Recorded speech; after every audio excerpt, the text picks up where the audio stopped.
Well, we're super excited today to introduce NeCole, who has been in the beauty industry for almost 30 years and has achieved a plethora of awards and accomplishments. She started out like most hairstylists behind the chair, but shortly after beauty school became a national educator for John Paul Mitchell Systems. NeCole realized her dream was to become a co-owner of an award-winning Noir Blanc Salon and Spa with her husband and business partner, Orlando. Later, after 15 years, very successful in the business, they sold their salon. In 2004, NeCole and Orlando were encouraged to open Paul Mitchell School of Cleveland, and 2 short years later, they opened their second location in Columbus, Ohio. Their success of their schools has allowed their company to grow over 75 employees, graduating over 300 future professionals per year. That is incredible, and welcome. Thank you. Wow. Thank you so much. So through all of that and your 30 years, what discoveries have you learned that can really help somebody that wants to kind of take that path, maybe move into owning a salon, maybe even a school owner? What are some of those big moments in your life that have been like, whoa? That you got to keep people that are smarter than you around you. That has really been my biggest aha. And thank God I learned that early. You know, I think going in as a hairstylist, I was like, you know, probably many other salon owners. I thought I was a pretty decent hairstylist. And to be honest, I really just started believing my clients' hype. Like, oh my God, NeCole, you should do this. You should do this. You can do this on your own. You should have your own salon. You're so good. You should have your own salon. Well, silly me, I didn't realize that, you know, just because I'm a decent hairstylist, that doesn't make me a good business owner. And so I went in with all of the wrong ideas. Of course, I wanted a beautiful salon, beautiful surroundings. I'm thinking about the music and the color of the walls and picking out shampoo bowls and styling stations. And not once did I think about systems. And, you know, and I tell my future professionals now, my biggest lesson that I think I've learned out of everything was it takes a completely different skill set to be a successful business owner than it does to be a successful hairstylist. Yeah. So with that being said, that's why I say it's so important to keep people that are smarter than you in different areas. You know, I celebrate our team all the time because whatever area they run, they definitely are smarter than me in that area. And that's on purpose. I think one of the biggest things as a leader, I think we have to always understand we can't be the end all be all and have all the answers because we don't. There's just no way. A book that really changed my life was The E-Myth Revisited by Michael Gerber. That like it just was such a big aha moment for me when I read that book because it talks about, and not just hairstylists, but any type of, you know, person that does the work, you know, a hairstylist, a doctor, an attorney, a baker, you know, anybody that does the work, you know, they have to have people that run the business or at least understand how to run the business properly.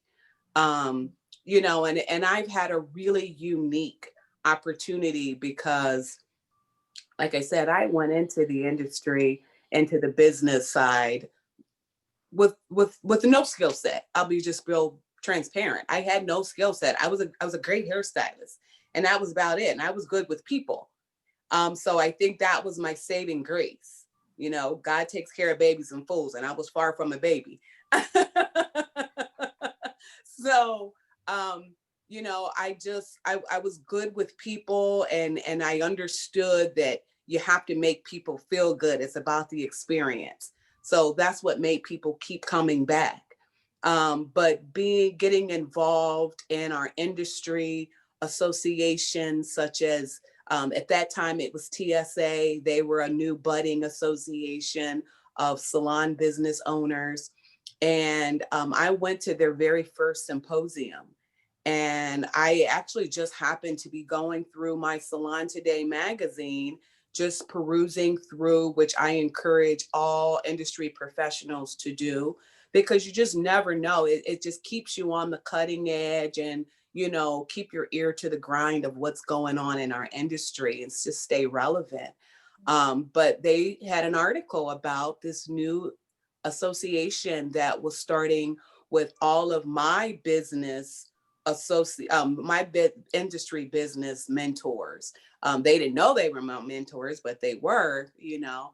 And I went, and it just opened a whole different world for me. I saw our industry in a completely different way, because it was surrounded with just a bunch of really cool business owners. You know, they got it, they understood it, they understood our industry in a whole different way that I had really never been exposed to it. So I just encourage everybody to stay connected to your industry associations, because that's really what they're there for, to help you stay engaged, enlightened, you know, to stay around like-minded people, to really help your business grow. It was funny. We came back from our very first one, and obviously we were completely overwhelmed, because we learned all the stuff that we did wrong. So those first few years after we joined they were rough. They were rough, because we had to redo a lot of different things that we didn't know what we didn't know. So, you know, I love to say, when you know better, you can do better. Wow, that's so good, NeCole. I love it. You're for sure preaching to the choir. That's why we started, you know, these masterminds and these webinars, and of course the podcast interviews was specifically for this reason. And I love that you said, and I want to go back, because you said something really big. You said, I believed my clients' hype. And you know, we're both school owners, and we're both salon owners now. And so as you kind of listen to your students, so because many salon owners are confused as to why they can't get a lot of our students to work in their salons, right? And I keep saying to them, it's because 90 to 99% of them want to be salon owners, because again, they believe their clients' hype, they believe their parents' hype, right? And so let's talk a little bit more about that, and, you know, speak not only to that future salon owner, but also to salon owners right now about what type of students are actually graduating in the cosmetology schools now. You know, Tina, that's so key. You know, Orlando and I, because of the start of our journey and how we didn't know, how much we didn't know. And even at the salon that I worked at prior to opening our own salon, you know, I look back, and I was a terrible employee. And I didn't realize it, you know, not in the traditional sense. I mean, I came to work on time, you know, I did my clients and all of that. But the things that I was asking for from my salon owner, it was outrageous. And, you know, unfortunately, like a lot of salon owners, because she was held hostage, she gave it to me. And she couldn't afford to. But that's the sad part, is she didn't know that she couldn't afford to, and I didn't know she couldn't afford to. Yeah. So, you know, I feel really bad, hindsight. So with that being said, we share those stories with our future professionals. I'm very transparent about my career and my journey with them, because they have to know what they're in store for. And, you know, a lot of times people, you know, get upset because stylists get upset and they say, oh, you know, my salon owner, they made me all these promises and they didn't keep their end of the bargain and they lied to me. Honey, they didn't lie to you. They had all intentions on keeping those promises. You know, when you sat down and you said it out loud, it sounded really good. Yeah. But at the end of the day, they just can't afford it. They just can't. They keep the doors open. So we're very transparent with our future professionals, and we talk a lot about that.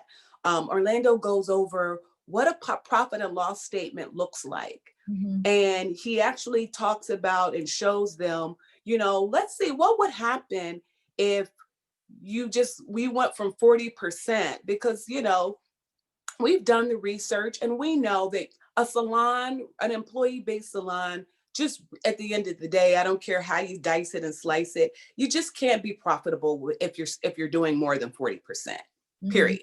You just can't. So, and we tell them that. And they say, okay, let's say if, you know, you're seeing all of these dollar signs because you see all these stylists in the salon and they're all busy and doing their thing.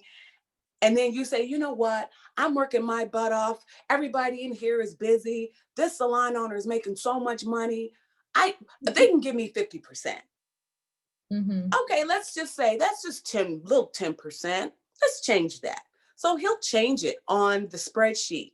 And right before their very eyes, they see what happens if you just go from 10%, from 40% to 50%, how that changes the perspective of everything right before their eyes. And they're like, oh, wow.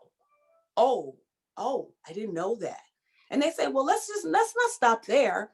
Let's say we've got, you know, you're in a really cool location. Well, we already know if you're paying more than 6% for rent, you're probably in over your head. It's going to be a really, really tough journey. Let's just make it 8%. And then you see that change. Well, then let's talk about what happens if you're wasting color.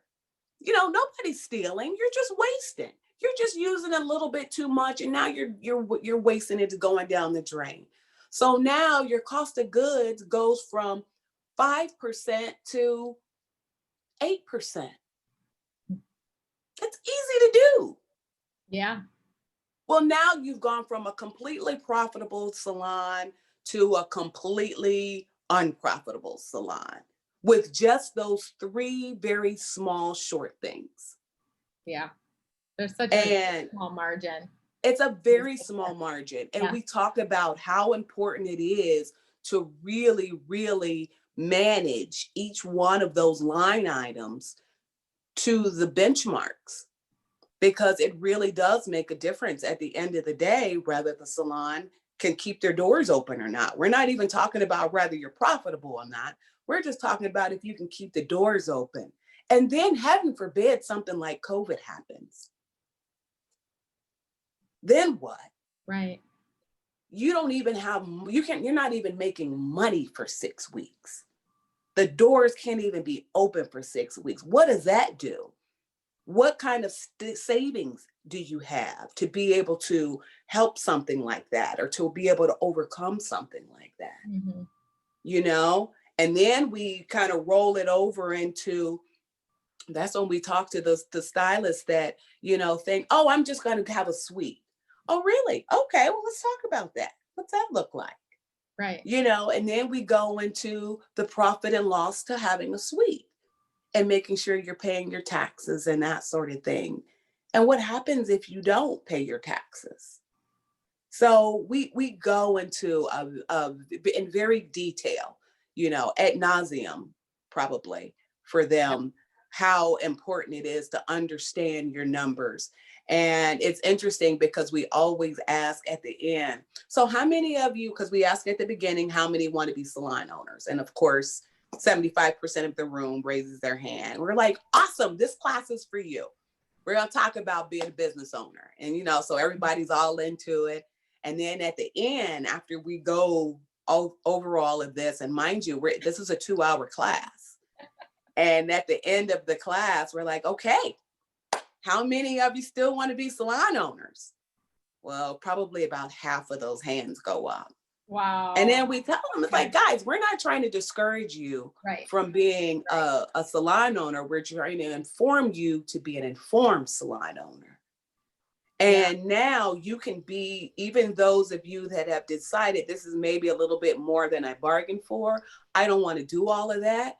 At least now you're an informed employee. So when you go to a salon and you interview as an employee as a stylist position, and they're promising you these things, you can ask them, in all due respect, how can you afford to do that? If you're going to give me 50% and you're going to give me benefits and you're going to give me vacation and you're going to give me this and you're going to pay for my education, how are we going to keep the lights on? How are we going to keep the doors open? Mm-hmm. Those are real questions that they're asking. Yeah. So it's a lot. Good. It's a lot. And so, yes, that's to answer your question. That was a very long answer to a short question. Yes, our future professionals are more informed and more educated from a business perspective as to what's possible and what they can and cannot be offered. So I think they're more informed and more educated employees, which I think is so important. Yeah. Talk to that salon owner right now, because that's something that Sean and I decided, right from the get-go, was to really help train our salon team in numbers and to really understand budgets and things like that. And so now they have the correct lingo with us and say, is it in the budget? Right. So to speak. And so it's really cool. And so talk to that salon owner right now. How could they start that if they haven't done it thus far? And let's say they are past that 40% and they're thinking, no wonder why I'm bleeding. I'm in the red, and I'm not doing well. So talk to them as well. Give them advice of what they should do. Well, first of all, be informed yourself. Get educated. I tell you, when we started working and being involved with TSA, which is now PBA, which is still a thriving, amazing business association for our industry, we stayed connected with them. I mean, I was on the board. I ended up being the president of the association. I mean, we dug in deep. And I'm very, very connected. Some of my dearest friends in the industry I met there, and I'm still friends with them to this day. And we still interact. In fact, my kids are friends with their kids. And now my kids are going into the industry. Their kids are in the industry. So it's really cool to be able to have that exchange. But more importantly, one thing that Orlando and I decided to do even back then was to get a coach. Yeah. Because I don't know if you guys play sports, but we both are huge sports fans and we both played sports. So we understand the benefit. I mean, as great as Michael Jordan and LeBron James are, they still have coaches. Right. They wouldn't be who they are without their coaches. And particularly Michael Jordan, because he speaks a lot about how crucial Phil Jackson was, and even Kobe Bryant, how crucial Phil Jackson was to their success. So I'm thinking, if somebody of that caliber and that skilled in their profession, if they need a coach, I know my little pitiful self needs a coach. Exactly. I'm with you. Yeah, we decided early on that was something that we would do. And we have, and it's been immensely helpful in our business and the growth of our business and saving us from ourselves, actually, because Tina, me, I am a visionary and I am all about, okay, let's do it. What's next? Let's do this. And a coach will help you, like, okay, let's bring it in. Talk about this. Let's strategize. Let's put a game plan together and do this with some level of, a strategy. And that's important. So where it comes even with your systems, you know, and particularly if you are a stylist behind the chair and you're an owner, if you're a working owner, that is probably one of the hardest jobs in the world. And I can remember when I was working behind the chair and I was trying to come from behind the chair to manage our business, because that's when Michael Gerber talks about working on your business and not in your business. So I was trying to work on my business, and God bless me, I didn't have a clue what to do. I was like, okay, so now what? How do I start? What do I do? You know, so there's so much to learn. So a good coach will help facilitate you and give you that game plan on how to gradually come from behind the chair, and what are some of those key performance indicators that you really have to pay attention to in order to make sure that your business is growing, and just to see on a daily basis what that looks like, because it's key. You know, if you wait until the end of the month and look at your P&L, you know, that's a good start, but it's too late. It's already done. You can't do anything about it. But if you understand those key performance indicators that you can look at a daily basis to see, okay, am I on chart? Am I on pace? You know, what do we need to do? Are we below? Are we above? Are we on target? You know, you can now like really manage your business and manage your numbers and really coach your team accordingly, because they need our guidance. If we don't know, God bless, could you imagine how your stylists are? They are really, they're just like, okay, tell me where to go. Like, what's next? You know, those one-on-one, one of the best things we did in our salon was incorporated one-on-ones, weekly one-on-ones. And they're just like little 5-minute huddles that you go over your main key, only 2 key KPIs that, you know, that they can see, like those 2 numbers. If I make sure that I can, you know, do more or increase the my average ticket price, if I can do those, just a couple of things, I will see an immediate impact that day, and which will obviously it will end up being an immediate impact in my week's numbers.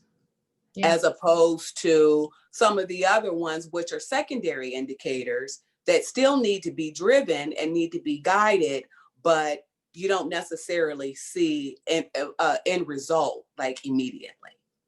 Yeah, no, that's really powerful. You got to know your numbers to grow your numbers. You do, you really do. It's so, and it's crazy because I am not a math girl. Right. Like I would get like huge math anxiety in school. So to have to do this and really understand and pay attention to the numbers was a big, it was a big thing for me. It was a big leap, and something that I just had to just go head first into it and say, you know what, I got to learn it. I got to do it. I got to understand this. And it's really not that difficult. You know, trust me, if I can learn it, anybody can learn it. I agree. Well, I say that about myself. I always tell someone, make it colorful and pretty. Yes. Language, we're good to go. Shapes, right? Make it interesting, right? Don't give me just a spreadsheet. Yes. Yep. We do the same thing with our salon leaders. So Sean does, you know, these really pretty graphs and things like that. And I love that you said hire a coach. And I would say, you know, obviously Sean and I are coaches, but hire many different types of coaches. Oh yeah.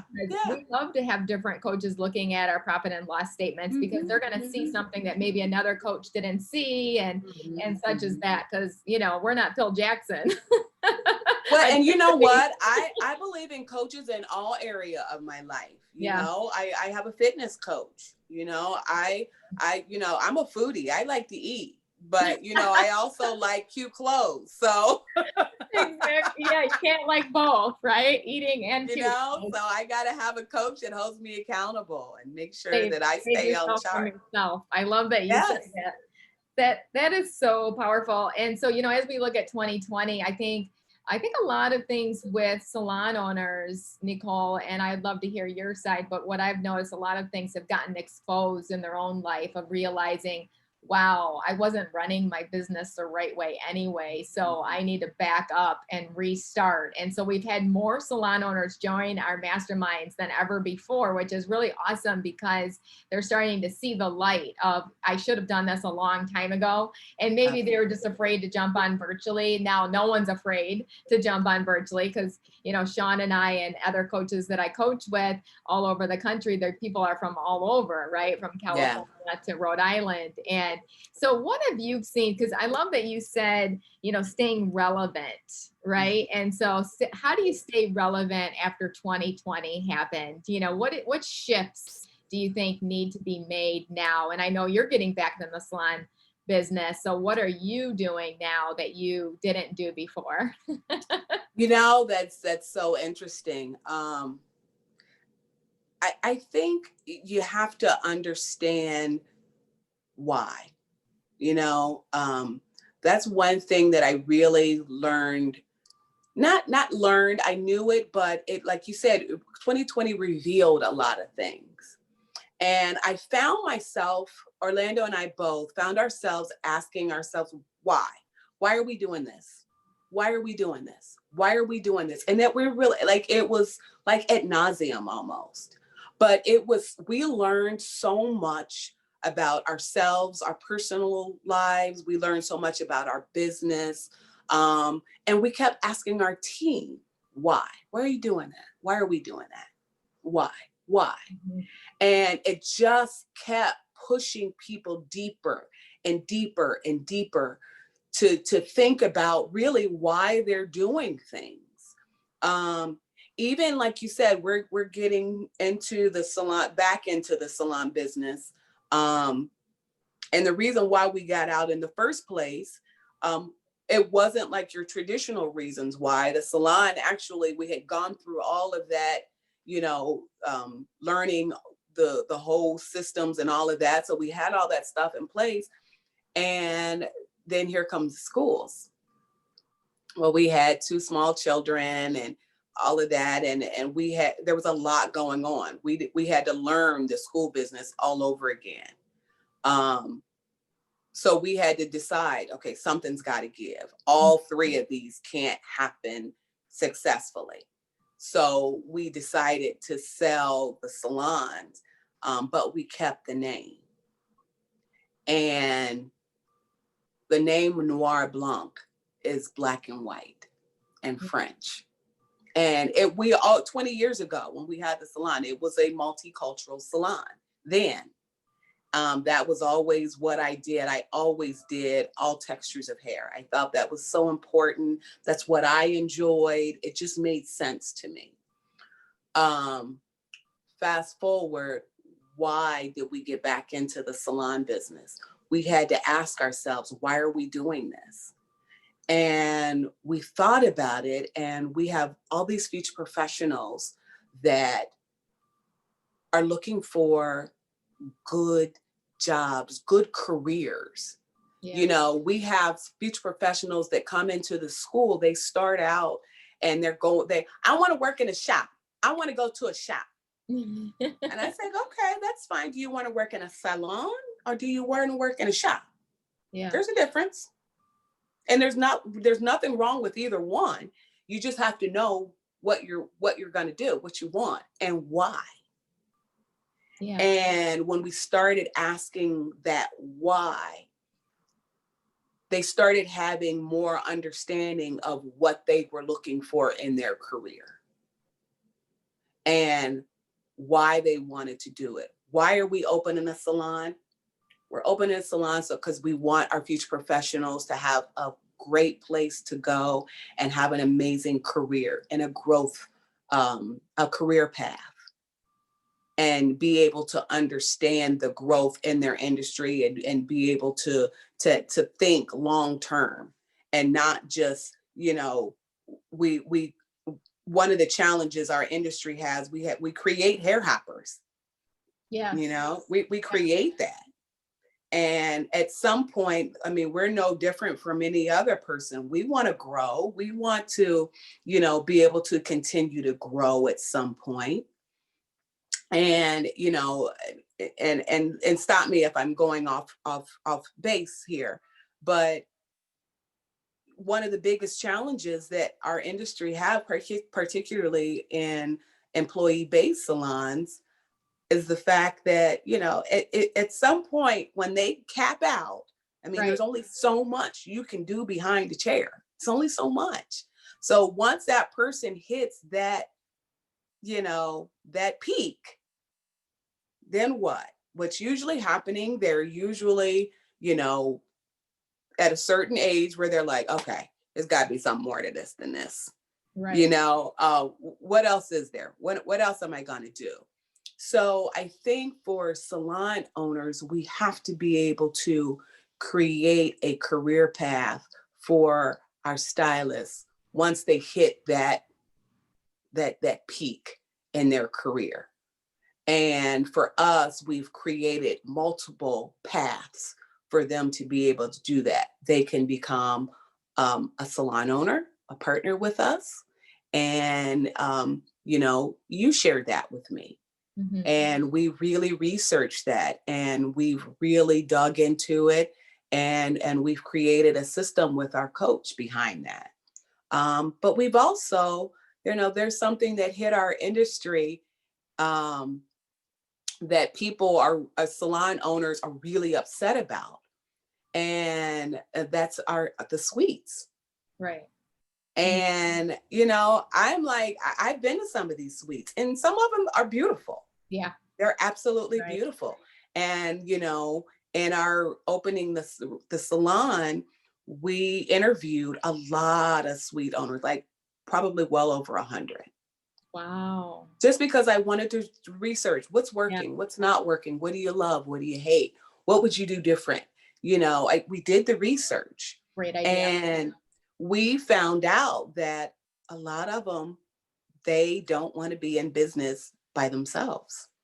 They don't have the background. They don't have the know-how. They don't have the desire to be in business by themselves. But that was the only thing that they had, the only choice that they felt like they had in order to get to the next level financially. So we created a model in our business that they can have a suite. Right. But they're not in business. They're in business for themselves, but they're not in business by themselves. Yeah. So they get to have, a business coach. Orlando and I will be their business coach, in their suite. And we have quarterly business meetings that obviously they're voluntary. You can come or you don't have to. But think about if COVID showed up and you had a group of suite owners, and you could call an emergency meeting with all of them, with your accountant, and help them get through the PPP, or help them get through, unemployment, or help them work through, whatever they needed to work through to be able to withstand something like this. Yeah, I love that. I'm hearing that quite a bit, NeCole, with salon owners, that they're having it under one roof.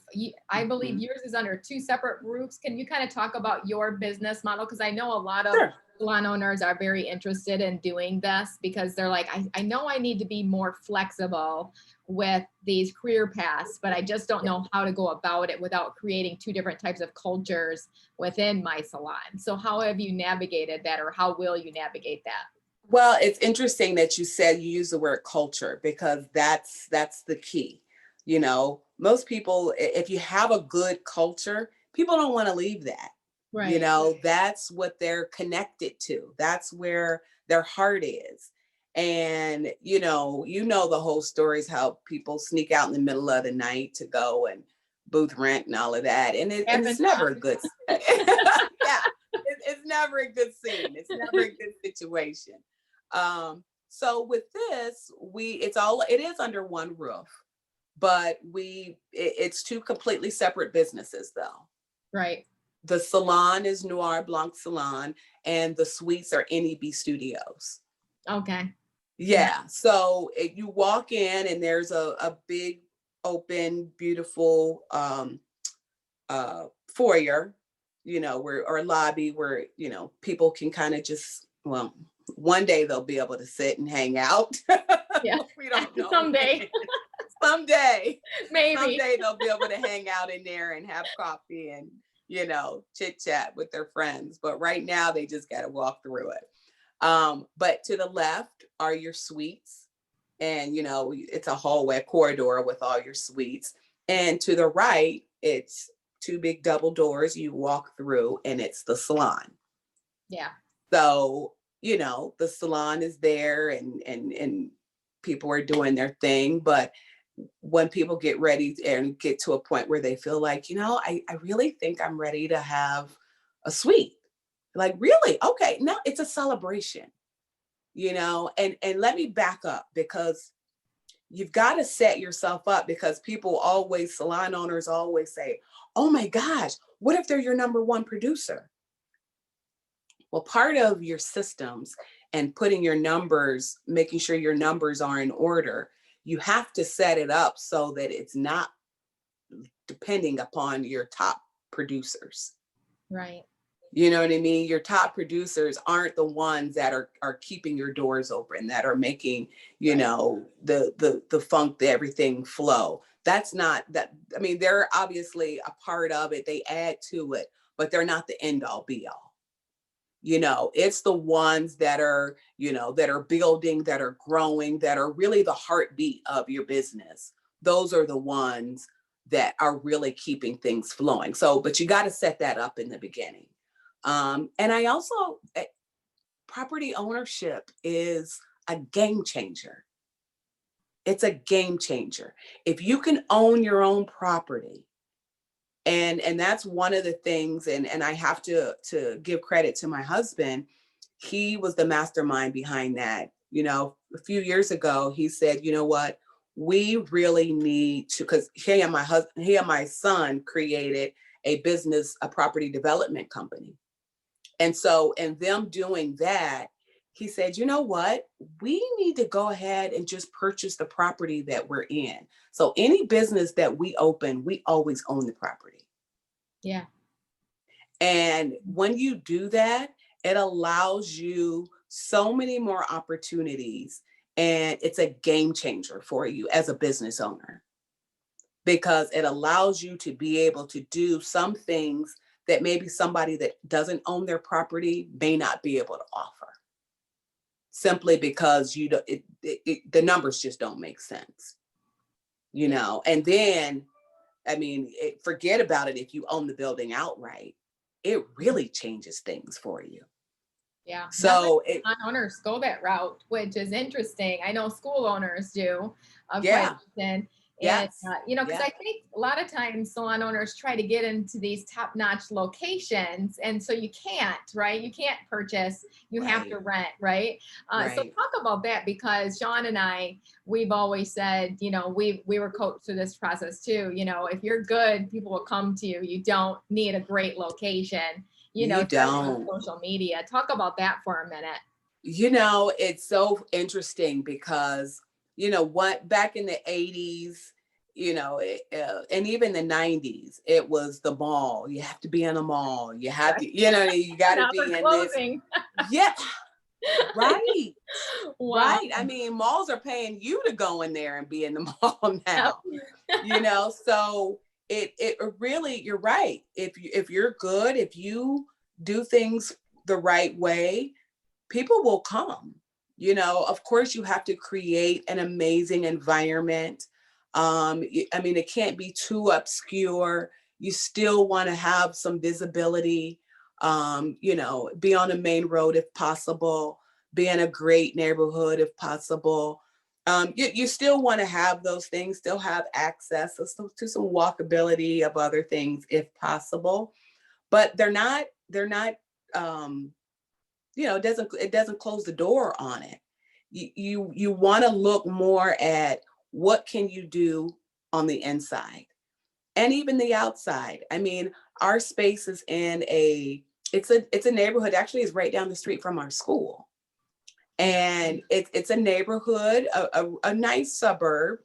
But it was actually it was a business condo. Oh, nice. And Okay. yeah, it was a business condo.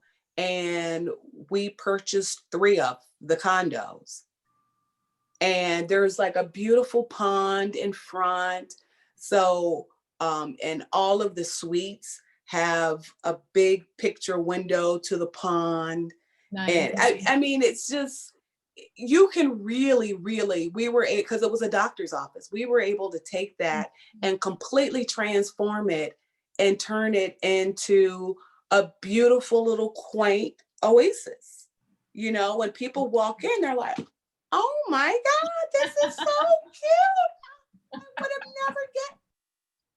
But you're right, with social media and all of that, it was where we were able to bring people in, and we're not even done yet. So you can, and people they already see the vision. So it really does make a difference. You just have to use some creativity and really utilize social media to get people connected to where you are. And now with, you know, all of the things that you can do with social media, with the advertising and all of that. And if you understand algorithms and how those work, you really can, you know, get people in your doors. And you've got a great POS system that works. It just, you don't have to spend all of that money to make it happen, is my point. Yeah. You know, you really do have to just utilize all of those little things that you know, that you can bring to the table to get the job done. And you don't have to, yes, location is important.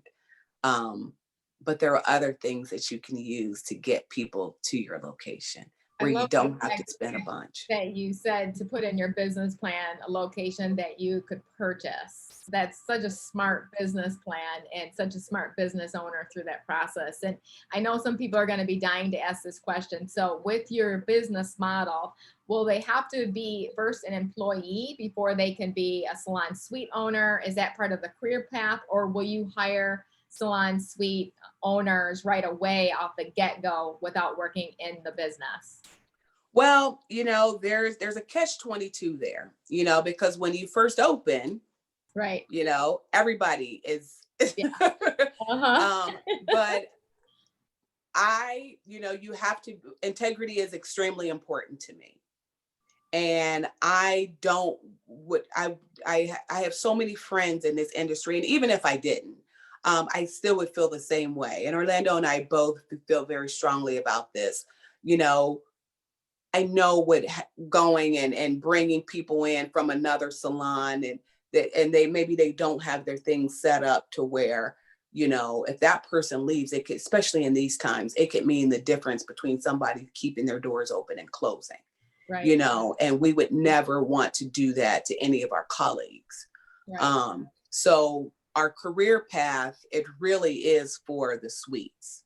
The suites are for our career path. Right. But initially we do have, like I have a couple people, one person in particular that's moving here from out of town. Right. But they're a freelance artist. Right. So, you know, they do a lot of the suites will be very high end. So they have a lot of celebrity clientele. Nice. And they want to be able to bring them someplace where, you know, and I'm like, really, they'll come to Cleveland? And she was like, oh yeah, they'll come wherever. She said, in fact, they prefer going someplace that's not as, you know, flooded with celebrities, because people don't expect them to be there. Yeah. You know, so they do get to be a lot more private, and it's just nice. And like I said, the atmosphere that we're providing for them, will allow them to be able to utilize it. But to answer your question, no, our goal is really for our career path. We do have a couple of people that will be in there that we're hiring, but not from other salons. Yeah. And also just to talk about that, the culture piece, you've got to have people that fit your culture. Mm-hmm. And that was another thing that people talked about with the lofts, that, you know, you just have so many different types of people that don't always have the same, you know, culture that they want to adhere to. So, you know, their guests and their neighbors' guests may not mesh, and, you know, it doesn't work. The atmosphere doesn't quite work. So it is very important that you have like-minded people that believe in, you know, the same type of atmosphere that you're providing. Right. So that everybody can benefit from what they're there for. Yeah, let's talk about that. And I think that's important. And, you know, I think one of the best measures of that is from your clients. So we had one of our clients message my daughter, who's I'm partnered with, and she said, hey, I just wanted you to know, I know you're in Florida. I got my hair done at one of your Michigan salons, and it was just absolutely incredible. And you'd be so proud to know that you weren't there, but it was ran exactly as if you were there. And so here's this client saying things that, like, where did this come from? This is incredible. And so we're just like, oh yeah, this is working. It's really working. And then of course, absolutely, all of our team chimed in, and they were so happy to hear that. And it's so true. We have our hiring plan is actually written out in our company because we know exactly who we want to hire. In fact, I don't even do the hiring anymore, NeCole, because I know the whole team has their pulse on it and they know exactly what we're looking for. And, you know, it's taken time to get there, obviously. So talk about that, because I think most salon owners really miss the boat on this. They don't have a real hiring plan. They're just like, if it's a warm body, come on in. I know, right? You know, it's so important. And I think as a salon owner, you have to know what you're looking for. You know, so often, like you said, we hire, you know, in the heat of the moment, you know, oh my gosh, you know, so-and-so is leaving. We need to get somebody in there to fill that chair. And they're basically filling butts and seats. Right. And, you know, that's obviously not what you want or what you need. So you have to, number one, always be interviewing. And number two, you have to have written down, like, what are the qualifications that you're looking for? You know, whether you're talking about a service desk coordinator or you're talking about an assistant, like we don't even talk about when we hire assistants, we don't even talk about, like, can they do hair? I mean, we're going to teach them how to do hair. Yeah. You know, you can teach that. What I can't teach is a great attitude. What I can't teach is, do you like to have fun? What I can't teach is being solution oriented. You know, those are the things that I can't teach. How to have passion. Are you self-motivated? You know, so we do what we call a competency-based interview. And a competency-based interview is basically just you're asking questions. Number one, in the interview, the interviewee is doing 70% of the talking, not us, which is sometimes, especially for hairstylists, a little different shift. Yeah, true. So they're doing most of the talking, but we're asking them questions that are telling us about how they think. You know, one of the questions is, tell me about a time that you were working with someone that you didn't quite get along with. Tell me about a situation that you guys had and how you handled it. And then I just sit there and listen. And I've had people break down in tears. Not that that's the goal, Yeah. But you know, they like, number one, because they're not expecting a deep insight question like that, but it tells you so much about who that person is. And people's like, oh, people can lie. They can, but when you're asked a question like that on the spot, because you're not expecting it, and because, you know, we're very specific, we want to, don't try not to use the word we want to hear you, what you did, how you responded, what the end result was, how you handled it. And normally when they're talking about it, you know, they're very specific. Yeah. And you can see the emotion on their face. Like, oh my gosh, I can tell you about this one time. And then they start telling you the story, and they almost forget that they're in an interview, and you get the real. The real. So there's a lot of laughter. Yep. Give me the real. You get the real. And then sometimes, like I said, there's some tears because, you know, it gets kind of deep. So those are the type of interviews that we like to have, because we want to find out who we're really working with. Like we have a great training program. So, I mean, if they got a license, they're going to be we can make sure they're a great hairstylist. That's not the issue. And, you know, and just to kind of go back a little bit, we talked about why. And one of the reasons why we decided to have a salon is because just our overall company, with our schools, with our real estate development company, and with our salons, we are in the people development business. Yeah. That's what we do. We develop people. You know, we develop people in our schools. We develop our team. We develop our future professionals. You know, with our real estate company, you know, we didn't really think that would fit into it, but the more we deal with like construction crews and that sort of thing, we're developing people.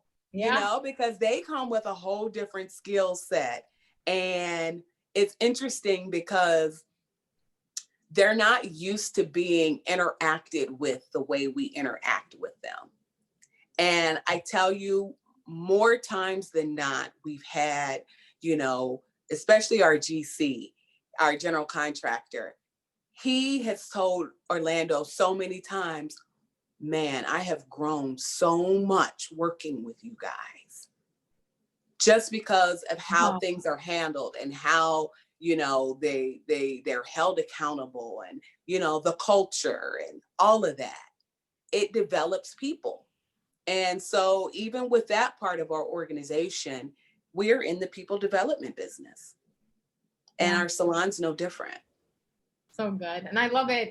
Everything just ties in together depending on why you got into this business. And it better not be for money, because that's not deep enough. Like, let's drill down, you know, is the money so that you can afford to buy a house for your mother? You know, that's a whole different story. You know what I mean? And so let's really drill down with that. And that's how you hire, you know, because people that match with your why.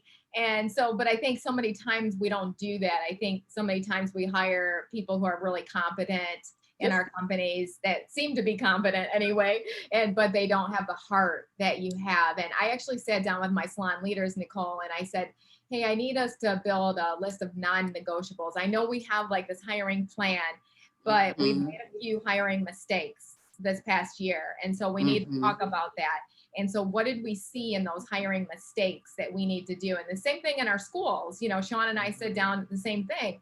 And so, and I love what you said, because I actually have been drilling down. It's going to take a while to get there, I know, but you came up with some really good ones, NeCole. You said they have to have a great attitude. They have to like to have fun. They have to be solution oriented. They have to be passionate and self-motivated. What a good list to start with. And that just came off the top of your mouth. Like, you knew your non-negotiables. And so, you know, as a salon owner, do you know your non-negotiables? Do your team know your non-negotiables, right? What does that look like? So I think that's an incredible hiring plan. And I know Sean's going to take it home with our last question, but first and foremost, thank you so much for being on today. You are Oh, it's my incredible. pleasure. I love you. I adore you. I love being partners with you in the school business as well. Yes. And I can't wait to see your success. And oh, likewise.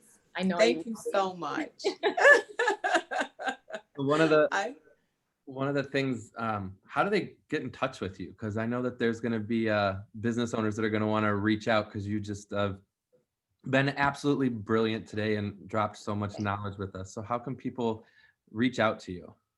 You know what? They can email me at ncumberlander@pmtscleveland.edu, or they can message me on Instagram or Facebook, and it's NeCole, NeCole, Cumberlander, Cumberlander.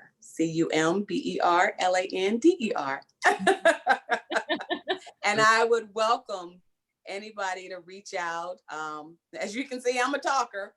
So I love to share and interact and exchange ideas and information with like-minded people, particularly in our industry. You know, I love our industry. We're such an eclectic group of people, and from all walks of life and all different backgrounds. And I love it. I love it. We're such a misunderstood industry. Yeah. And people don't realize, you know, when they sit down with us and talk to us, they're like, wait, you're a hairstylist? I was like, yes, I am. And I say that with pride. And I've had the opportunity to sit down with, you know, people from all different industries and business owners and CEOs and different people. And they're like, wow, I never knew that about your industry. And I'm like, oh my gosh, our industry is just a plethora of wealth and brilliant people, you know, that people just don't know about. We got it going on. Our industry's got it going on. So I share that message with confidence. So I welcome all types of interaction, and I'd love to exchange ideas with everybody. But you know, I just want to say thank you to you guys. You know, I'm so proud of what you guys are doing and your leadership, and how you just get out there and make sure that our industry keeps growing and keeps developing. And we're just so grateful for all of the things that you guys are doing. So thank you for that. And thank you for including me and inviting me to share this afternoon with you guys. I really appreciate it. Awesome. Thank you again so much. And thank you everybody for joining us. Thank you, NeCole. You're so welcome. Bye, everyone.